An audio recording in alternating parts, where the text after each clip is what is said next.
সাত্বিক মুখার্জি, কথা বলুন। সাত্বিক মুখার্জি, ফোনে আপনার ওয়াইফ আছেন, কথা বলুন।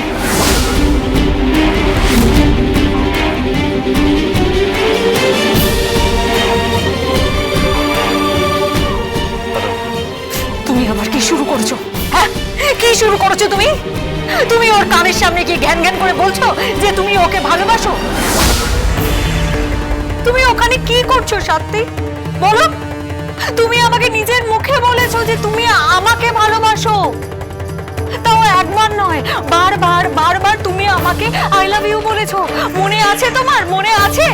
বলেছিলাম তোমাকে, কিন্তু চোখ ছিল গীতার দিকে। সাত্বিক, আমার চোখ এখনো গীতার দিকে, আর আমি চাইলে এখনো হাজারবার বলতে পারি। চুপ, একদম চুপ।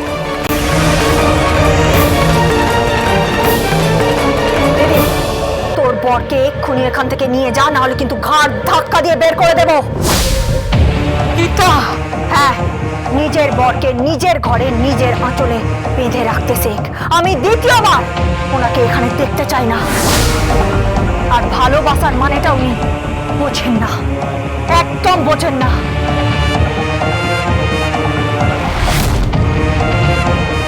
আপনি এক্ষুনি এখান থেকে চলে যান, চলে যান এখান থেকে।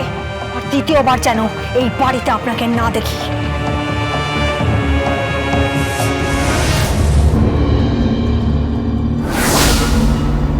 দাদা, তুই এইসব ফুল তুই এনেছিস? দারুণ করেছিস, আই লাভ দিস। গীতার জন্য তো? ওকে কংগ্রাচুলেট করতে তো? হ্যাঁ, আজ রাতে কিন্তু পার্টি হবে, নাচ গান সব হবে, তুই কিন্তু থাকিস।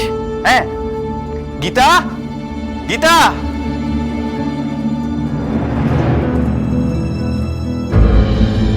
থাকবো না, থাকবো না,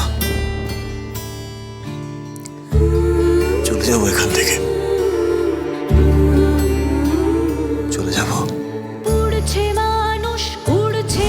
বলেছিলাম তোমাকে,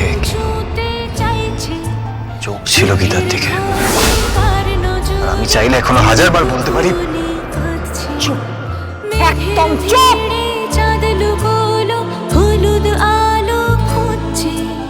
আপনি এভাবে ঘরের মধ্যে ঢুকে বসে আছেন, কার পারমিশনে ঢুকেছেন আপনি? আপনি জানেন না আমি বিবাহিতা? এত ফুলের কি প্রয়োজন ছিল? তুমি রেগে যাচ্ছ কেন? আমি রেগে যাচ্ছি তার কারণ আপনি ঘরের মধ্যে যেভাবে দাঁড়িয়েছিলেন না, আমি আমি স্বস্তিক বাবু ভেবে ছি। হাসছে মন্ত্রী, যুদ্ধে জিততে চায়, একলা বড়ে যুদ্ধক্ষেত্রে একলা রয়ে যায়। এসো গল্প বলি, গল্প একটা গল্প বলি, গল্প। আপোষ গীতা, গীতা LLB, সোম থেকে রবি প্রতিদিন সন্ধ্যে 6:30 স্টার জলসায়।